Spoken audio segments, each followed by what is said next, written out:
मी राज्यातील शेतकऱ्यांसाठी कर्जमाफी योजना राबविण्याचे आश्वासन दिले होते। त्याकरिता समिती गठीत केली आहे। राज्यातील 30 सप्टेंबर 2025 रोजी पीक कर्ज थकीत असणाऱ्या पात्र शेतकऱ्यांना 2 लाख रुपयापर्यंत कर्जमाफी देणारी पुण्यश्लोक अहिल्यादेवी होळकर शेतकरी कर्जमाफी योजना मी आज जाहीर करीत आहे।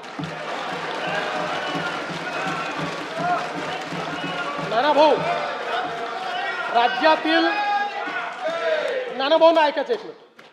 राज्यातील 30 सप्टेंबर 2025 रोजी पीक कर्ज थकीत असणाऱ्या पात्र शेतकऱ्यांना 2 लाख रुपयापर्यंत कर्जमाफी देणारी पुण्यश्लोक अहिल्यादेवी होळकर शेतकरी कर्जमाफी योजना मी आज जाहीर करत आहे। जे शेतकरी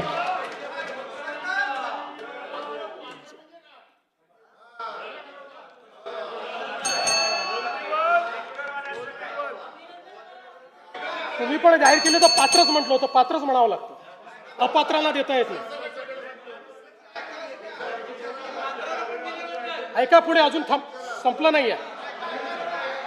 अरे अजून संपलं नाही, थांबा रे बाबा, शांत बसा, शांत बसा। जे शेतकरी कर्ज घेऊन नियमित परतफेड करतात अशा शेतकऱ्यांना प्रोत्साहन देण्याच्या हेतूने नियमित कर्ज परतफेड केलेली असल्यास अशा पात्र शेतकऱ्यांना 50,000 रुपयापर्यंत प्रोत्साहनपर लाभ देण्यात येईल। कर्जमाफी तसेच प्रोत्साहनपर लाभ देण्याबरोबर